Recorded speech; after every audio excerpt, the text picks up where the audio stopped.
This is Steve with the NSAF here at Project Triple Jump here in Dallas, our last day of our first weekend this year, and we're here with Coach Macka Jones. Now it's in working with Cedar Hill and here in the Dallas area. He has extensive coaching experience for many years, both in club level and the high school level, and organized this event here in Dallas for us to host Coach Pratt and all these kids.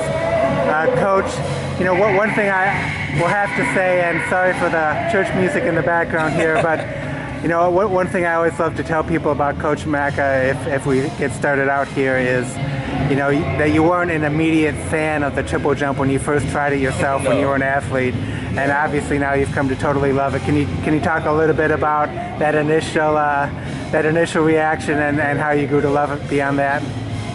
Basically, when I was in 9th grade, they looked at my legs, they saw how tall I was, and they wanted me to triple jump. I was already long jumping and high jumping. I went out for the event and I tried it just practicing, and I couldn't do it. Basically, I couldn't do it. I couldn't understand the concept of jumping on one leg and then landing on that leg and switching over to another leg. And I said, this is silly. I don't want to do it. This is event stupid. I walked away from it. The next year, I actually tried it again, and the first time I ever did it, I actually jumped over 40 feet. Wow. And first time ever? Yeah, wow. The first time I ever did it, I jumped over 40 feet, and I just continued progressing the event and just fell in love with it ever since then. Now talk about your first trip to the Bahamas last year, your first time you met Coach Pratt and got involved with our organization, and what that kind of did to your mindset and what kind of possibilities you saw after that. Basically, it opened up my mind and showed me that, you know, there's other ways that I can get across to people besides, you know, just in El Paso, Texas. You know, I was working and teaching in El Paso and developing athletes throughout there, but when we went to the Bahamas, I saw that there were so many young men and women that were coming from all over the United States, and, you know, there were these elite athletes that were being, you know, trained and tutored by Coach Pratt, and basically I wanted to know how I could get involved and do the same thing, and, you know, here we are now.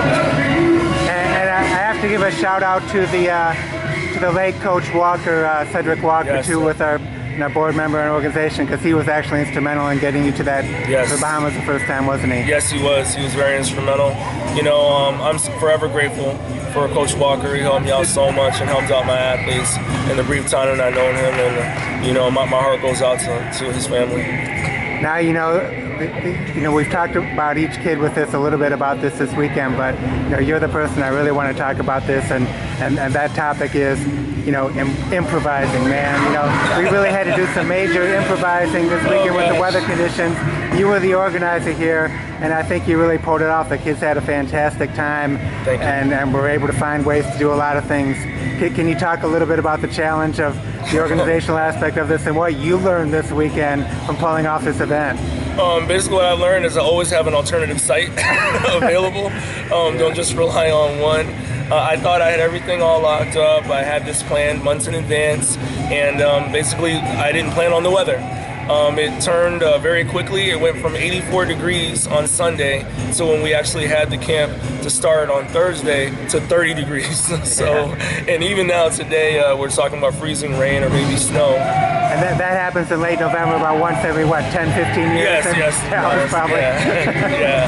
So, but, you know. But you guys adapted amazing. I mean, you and Coach Pratt, you know, really did a great job of improvising. Can you talk a little bit about that, the creativity that came into play? Well, you know, the hotel that we're staying in actually had a pretty big lobby. The lobby actually has some stairs that we're able to utilize. Had a nice carpet, and we're able to get some really nice training sessions in this facility that we were staying in. And then we can actually show you that really quickly. We can zoom in on it like we did those are the stairs a little bit earlier. And those are the stairs that we used a couple days ago, and the kids did a lot of drills on there. So that worked out really well. And then we were actually able to take the high jump mats because the kids weren't able to jump. It was so cold.